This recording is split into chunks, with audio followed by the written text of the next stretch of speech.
On continue d'en parler avec Pierre Canet, notre invité par Skype. Bonjour, merci de répondre à nos questions. Vous êtes directeur du plaidoyer des campagnes WWF France. C'est l'une des plus grandes ONG engagées dans ce qui est protection de l'environnement, développement durable. Qu'est-ce qui pose problème avec le plastique précisément ?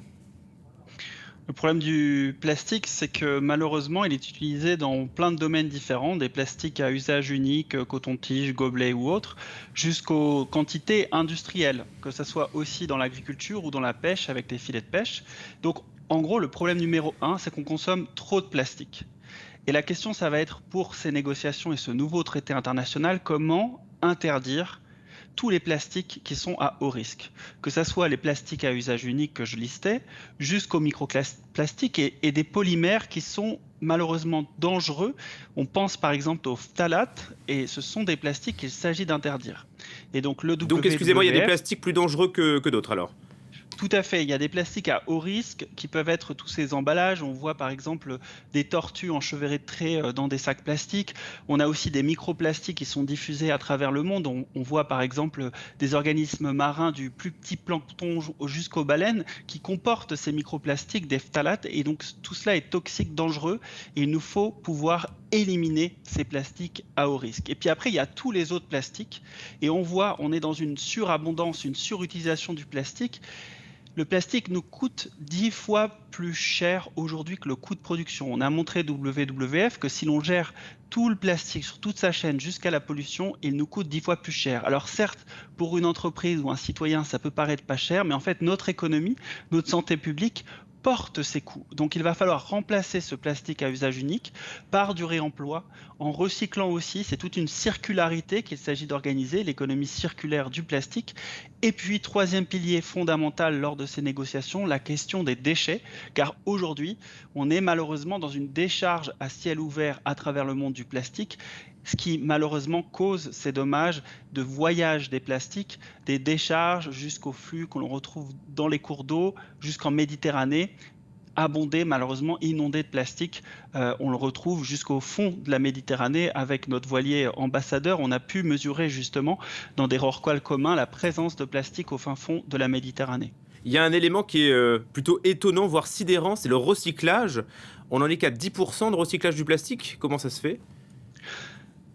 Pour pouvoir recycler, il faut une économie du recyclage. Cette économie, ça veut dire mieux collecter les déchets plastiques et puis avoir derrière les usines et toute la chaîne de traitement des déchets plastiques. Déjà, il y a certains plastiques qu'on ne peut pas recycler et ceux qu'on peut recycler, malheureusement, ne sont pas assez collectés et suivis. C'est donc un scandale, celui d'imaginer que l'on peut organiser une économie du recyclage alors même qu'il y a plein de plastiques à haut risque qui ne peuvent être recyclés et que cette économie du recyclage n'est pas en place. Alors il va falloir organiser cette circularité et apporter les moyens aussi à tous les pays du monde de pouvoir recycler les plastiques. Mais objectif numéro un, c'est quand même interdire et réduire la quantité de plastique. C'est important de passer ce message car beaucoup pensent qu'on va pouvoir améliorer tout simplement le plastique et son recyclage, mais il faut aller aussi vers une interdiction, une réduction de la consommation de plastique. Alors c'est ce qu'a demandé Emmanuel Macron ce matin à l'UNESCO, message qui a été relayé par le Rwanda, la Norvège, le Canada, le Chili et depuis quelques jours le Japon. On écoute le président. Nous devons mettre fin à la pollution plastique d'ici 2040 au plus tard. Ce chantier est immense et pour y parvenir, cela demande une action résolue dès maintenant. Pour réussir, ce sont tous nos modes de consommation et de production qu'il va falloir changer. La France, à cet égard, prend d'ores et déjà ses responsabilités, notamment avec la loi contre le gaspillage et pour l'économie circulaire, dite AGEC, adoptée en 2020. Nous avons déjà pris à ce titre de nombreux engagements.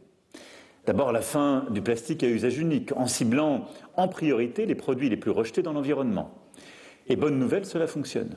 En quelques années, les consommateurs comme les industries ont adopté des solutions. Et c'est la preuve qu'on peut prendre des mesures ambitieuses, développer un agenda de solutions. Il faut le planifier, il faut donner de la visibilité pour changer les comportements et aider à s'adapter.